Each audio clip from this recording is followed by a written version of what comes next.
नवनीत। अध्यक्ष महोदय, आपका बहुत बहुत धन्यवाद। संवैधानिक schedule tribes 3rd amendment bill 2022।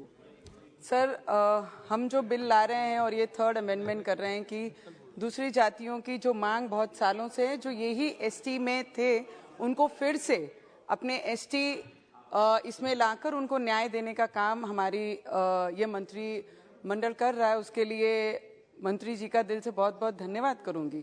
Schedule tribes के जितने भी लोग हमारे कलीग्स यहाँ पर बोले, सभी ने अपने अपने क्षेत्र के या अपने राज्यों के जितने भी ट्राइबल में रहने वाले आदिवासी भाई बहन हैं, उनकी समस्याओं के बारे में यहाँ बताया। सर, हम भी जहाँ से आते हैं, मेरे क्षेत्र में एक विधानसभा पूरी शेड्यूल ट्राइब आदिवासी भाई बहन रहते हैं, जिनकी पिछले कई वर्षों से बहुत सारी समस्याएं हैं। सर, मनरेगा का अभी यहाँ पे उल्लेख किया गया कि मनरेगा में क्या काम हुआ है, उनके हाथ बांध दिए गए, उनको कमजोर बनाया गया है। सर, सबसे ज्यादा मनरेगा में अगर कहीं पूरे विदर्भ में अगर कहीं काम हुआ है तो वो मेरे शेड्यूल ट्राइब एरिया में। सर, एक महीने में मैक्सिमम शेड्यूल ट्राइब में रहने वाले लोग वहां पे काम करते हैं और 100 डेज ये मिनिमम दिया गया है। पर मैं रिक्वेस्ट करूंगी मंत्रिमंडल से भी और सरकार से भी कि मिनिमम ऑफ 200-250 डेज उन्हें साल में काम देना चाहिए।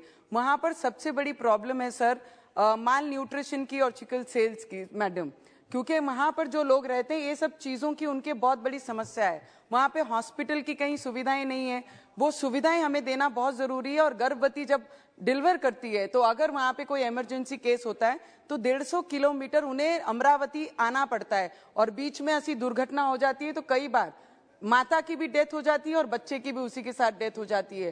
तो ऐसी जगहों पे उन्हें हॉस्पिटल की फैसिलिटी देना बहुत जरूरी है।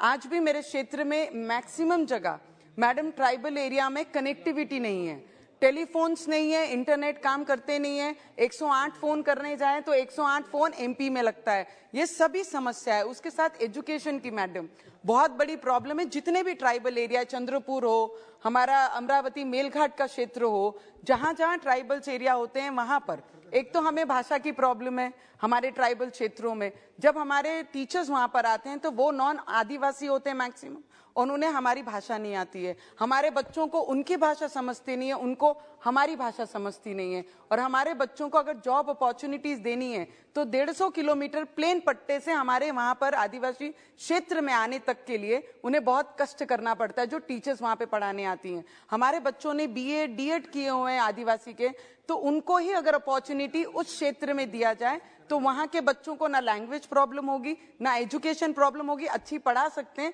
और उन्हें जो राइट देने का काम हमारे पंतप्रधान प्राइम मिनिस्टर जी कर रहे हैं, वो राइट्स देने का काम हम लोग